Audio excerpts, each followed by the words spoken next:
So I'm out in the shop working on a friend's 2014 WRX, October 2013 manufacture date. Putting in a Premititive engineering, Premititive out in Oregon. Premititive Racing, get Premititive known as well. Lift. So there's all the components. We'll be doing that tomorrow. I'll probably film that with the GoPro tomorrow. I'll put it up on the channel.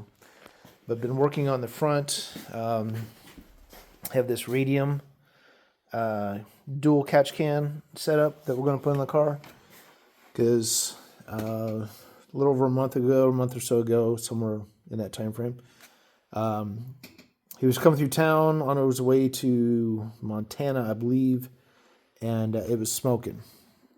So he asked if we could drop it at the shop. We weren't home at the time, so we ended up dropping it at the shop, leaving the keys with it, and started working on it. Going through, found a valve cover on this side. Had a couple loose bolts, so needed to tighten those up. Due diligence, checked everything, didn't see anything with the turbo that it was leaking. Intercooler was clean, no leaks and no oil in the intercooler. Although over on the intake manifold side here, intake housing, or coupling rather, from the intercooler to the throttle body had oil in it, and it was pretty trash. So we've replaced that, got a new one in there. The car's running good, but one thing I did find was over here. Can't see it really because of the lighting right now, and I don't have a flashlight easy access to show it. But on the PV system, down right in this area here, there's hose that comes up off of the engine block, and that's what the PVC system connects to on this side. That connection, which I'll show you actually on my engine here. This is the engine for Plan 9. Got nothing else sitting on there, so we'll pull this pin.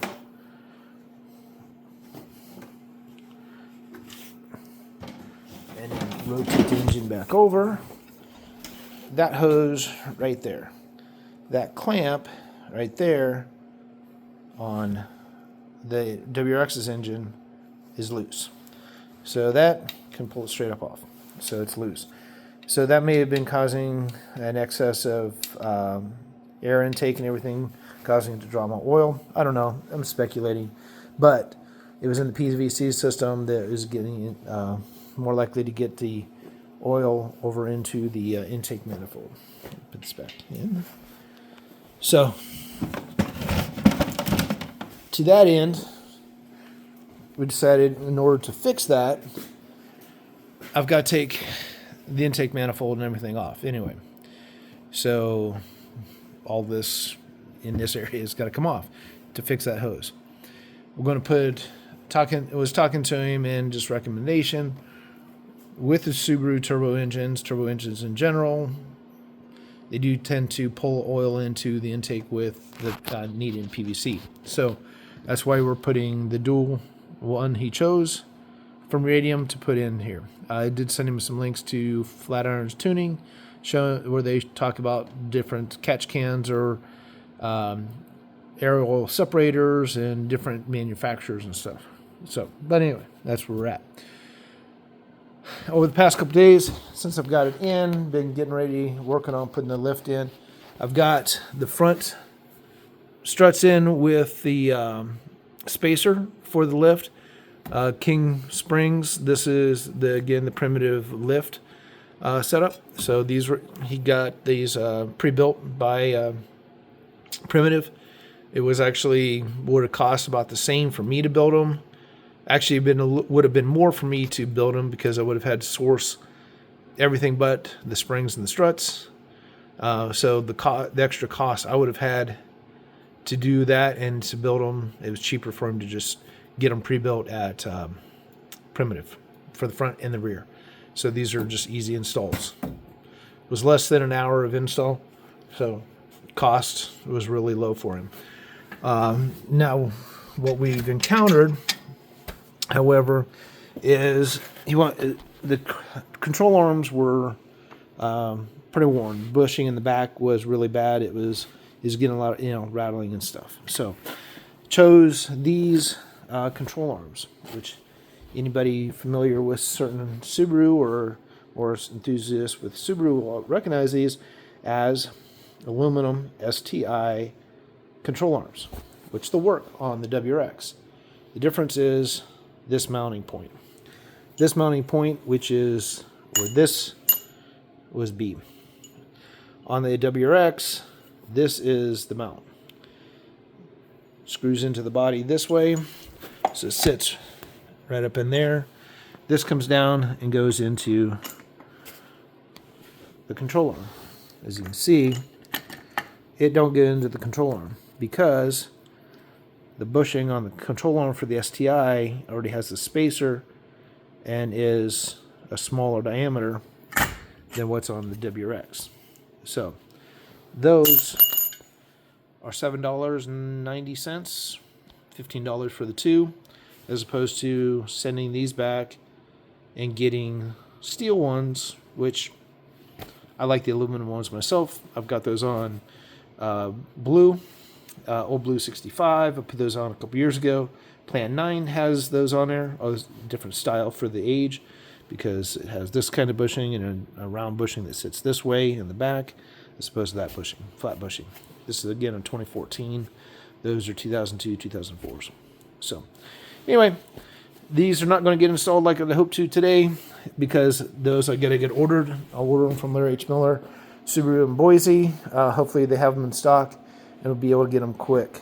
But tomorrow we'll move back here and get the struts out, get the lift put in, which is some spacers for the brakes, brake cable and stuff, a few things back here to space the subframe down, and then get the new struts and springs in. So just a quick update here what we're doing on a customer car at JWC Motorsports. And yeah, there's the lift. These are spacers. You go on the subframe. These subframe bolts. Spacers for the brake cables. There's subframe bolts, subframe spacers. This is the spacers that will go on the top of the struts up against the body. There's those, and this is initial spacers that are used on the subframe. So which ones are these ones? Multi-link subframe spacers. So kind of see where they're at. But like I said, I'll do a video with this install tomorrow. But I like radium. I put a radium fuel hanger in blue with radium fuel injector rails as well. The installation combination of radium and finish line factory that I put in, but this is all, again, this is a catch can for the WRX. So thanks for watching. Like and subscribe. I'm going to try to be a little bit more posting a little bit more with customer vehicles and what I got going on. But kind of see the shop, a little bit of cleanup work. Still need to have a problem with flat spaces. So this is pretty much the main area that needs to be worked on. Some trash, some organization. Those cabinets, I need to organize that stuff there too. So, but it's a working shop and a work in progress. Thanks.